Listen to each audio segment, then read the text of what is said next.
Hey, yo, what up, what up? Welcome back. There's not a podcast. It's just my thoughts with Rob Markman. Want to shout out all of y'all who just been checking out the videos, participating in the comments, really sharing this stuff. I really love what we're building, especially the last video, the what if video. What if Nas joined Murder Inc.? It was just a fun concept I have. Y'all know I'm a big Marvel Comics fan, so I wanted to do like the what if, the hip hop version. So shout out to all y'all. Definitely I'm gonna do some more of those. So, if y'all got suggestions, let me know. But today I want to talk about Benny the Butcher. Benny the Butcher and Drake, all right? Benny the Butcher dropped the 3-pack today. It's called Buffalo Butch Volume 1. This is just a few weeks after he dropped Summertime Butch, which I enjoyed that project. Played like a mixtape. A lot of the joints, Benny got like one verse in and then song ended, went on to the next one. It moved really quickly. Rhymes was what you would expect from Benny the Butcher. And so now he drops a 3-pack with 3 freestyles, all right? He has Penny and Shaq with 38 Special. He has the Hard Way freestyle with Fabulous. And then he dropped Buffalo freestyle with Drake, the long-awaited Buffalo freestyle with Drake, okay? The track's been a few years in the making. So, just full disclosure, I've had this track in my phone since October 2020. My man sent it to me pretty soon after they recorded it. I don't know if Drake and Benny were together, but when the record was kind of done and complete, my man was like, yo, check this out, but keep it top secret. And I did. Kept it top secret since 2020, right? Didn't talk about it. But obviously, there's been talk of this collaboration, right? First happened in 2019 during Drake's Rap Radar freestyle when the Rap Radar guys went to Drake's house in Toronto and they did the interview there. Drake talks about his affinity for what Griselda is doing, and B. Dot straight up asked him would he collab with Benny the Butcher, and Drake said he was down, all right? And so they did the song in 2020. That was the end of 2019. The song got done in 2020. And then Benny previewed the song in 2021 at Lyrical Lemonade Summer Smash. This was August 2021. Fast forward to 2023, the song still hadn't dropped officially, and Benny was on Joe Budden. Joe Budden used to have a radio show on AMP, which was Amazon Music's like radio / clubhouse platform, right?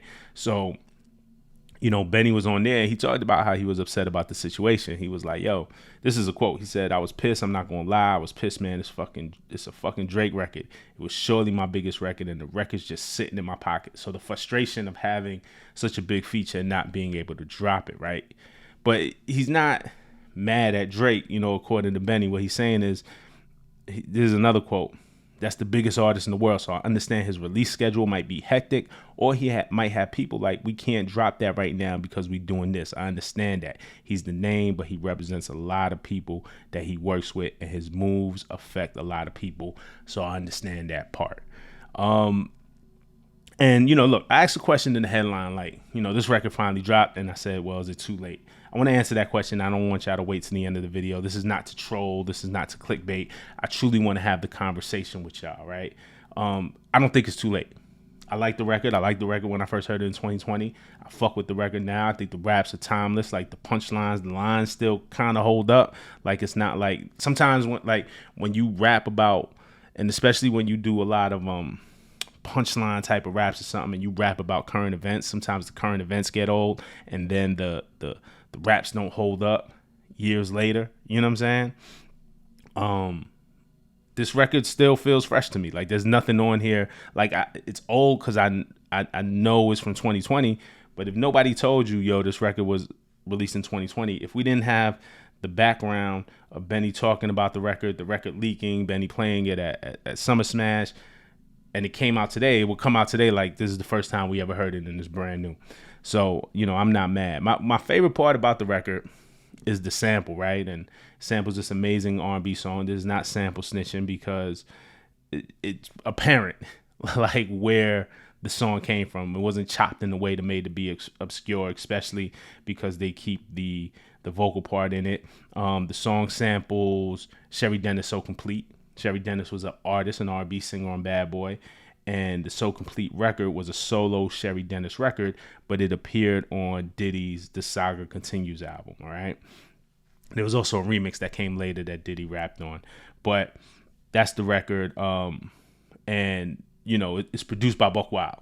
And I just wanted to salute Buck Wild. Buck Wild, just a couple of weeks ago on Twitter, I was talking about the versatility of Buck Wild as a producer. Buck Wild produced Black Rob's Whoa, classic. He produced Biggie's I Got a Story to Tell, classic. He produced Big L's breakout single Put It On, classic. So I mean, this is just this decorated, talented, one of the illest hip hop producers ever in Buck Wild. But then he produces also like these beautiful R&B joints like Faith Evans' I Love You, and then this Sherry Dennis So Complete. I challenge y'all, if y'all get the time, like listen to Black Rob Whoa and then go listen to Faith's I Love You and be like, yo, the same guy produced this. Then go listen to Sherry Dennis. Definitely go listen to Sherry Dennis So Complete and be like, yo, the same guy produced this. This is ill. So shout out to Buck Wild. So Sherry Dennis was signed to Bad Boy.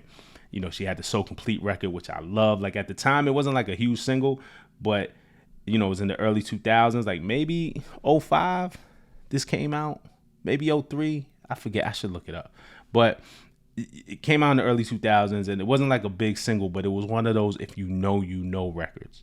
Like, so at least in New York, at least where I was from, at least the parties that I was going to, the people I was hanging out with, like we all love this record.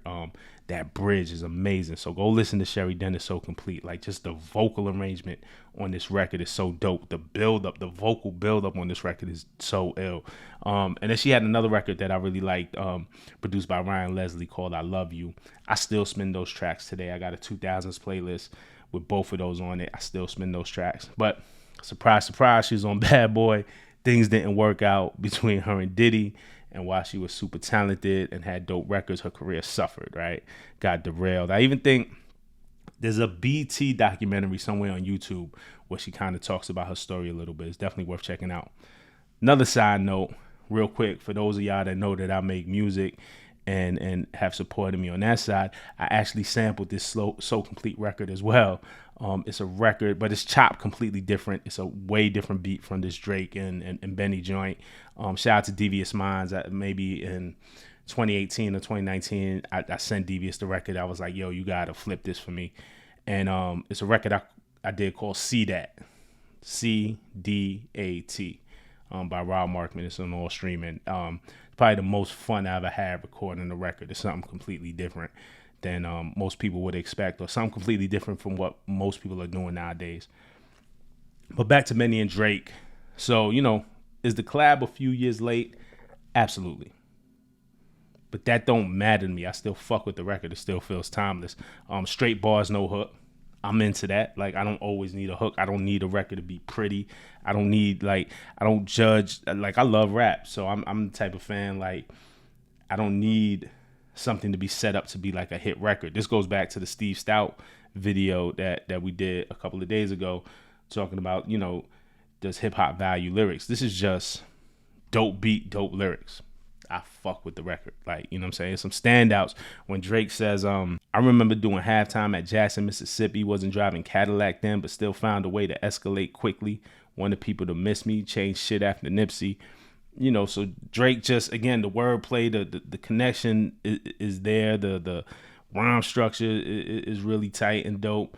But, you know, he's talking about his personal life. And then Benny also, like Benny to me has, and I fuck with the Drake verse, but Benny has my favorite verse. I fuck with the record as a whole, but, you know, Benny is a couple of lines that I like from Benny. Despite the well wishes from y'all, I held distance. They praying my success stories turned into failed missions. You know, sound like he talking about something personal, somebody close to him that maybe switched up, right? Had to hide so many stacks in my crib. I got it booby trapped. My closet looked like an Off-White versus Louis match. Pretty funny. Like, again, I like bars you can see. You know what I'm saying? Like, visually, my closet looked like an Off-White versus Louis match. Or that jealousy, obviously, I got hip to it. Even your compliments starting to sound like bitterness. So, pretty dope. And then I like this one too, where he says, bagging up, breathing chemicals when the key was the pinnacle. Now at my high school, giving speeches, speaking political. Got here being original. Every day it's like the new me, the businessman versus me as the criminal. Like, just kind of the growth and Benny moving into these new spaces. So overall, the record is dope. I've been seeing a lot of people on Twitter and social media saying that the song is a little too late. And then let me just say this about social media, and especially when we talk, like when we be like, yo, I see people on social media saying everybody has a social media account. So you could literally search for any opinion and you'll find it. If you want to find the opinion that says, yo, this song is fucking great, you're going to find it. If you want to find the opinion that says, yo, this shit is whack, you're going to find it. Like, so take that with a grain of salt. It'll be interesting once all the podcasts released this week and all the pundits and all the media people start weighing in what they say about it. And if they can lend some credence one way or another.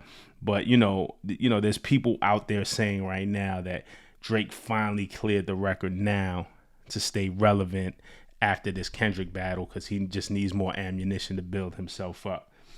I don't know if that's true or not. I mean, it could be, but let's just say that it's true. Let's just say that's the motivation. So what? Like, do you like the record or not? Like, I don't even care why he cleared it now versus why he cleared it then, or why Benny was able to put it out now versus why Benny is able to put it out, was not able to put it out then. Do you like the record? I fuck with the record. Dope beat, dope raps. I'm good. So me as a rap fan, I know I'm better off that this song drops now. I've had it in my phone, but now I can add it into playlists, shit like that. So it's cool and good for Benny. Now, do I think this song will be as big as Johnny P's Caddy, which was Benny's J. Cole feature? I don't think so. It remains to be seen. It feels like it did come rather quickly, came out of nowhere. I don't know if we'll get a video. I think the fact that Cole did a video for Johnny P's Caddy helped the record and the success of the record and the validity of the record and the strength of the record in terms of marketing and promotion. So I don't know if this grows as big as that from a statistical standpoint. But it's a dope record, man. Better to have it in the discography than not. So I'm here for it. But what do y'all think, man? Definitely hit me in the comments, like, subscribe, do all of that. And you know, man, I love talking to y'all. So I'm gonna be in them comments right with y'all. Like these videos are conversations to me with y'all. So I appreciate each and every comment. And we're gonna speak again soon. All right, peace.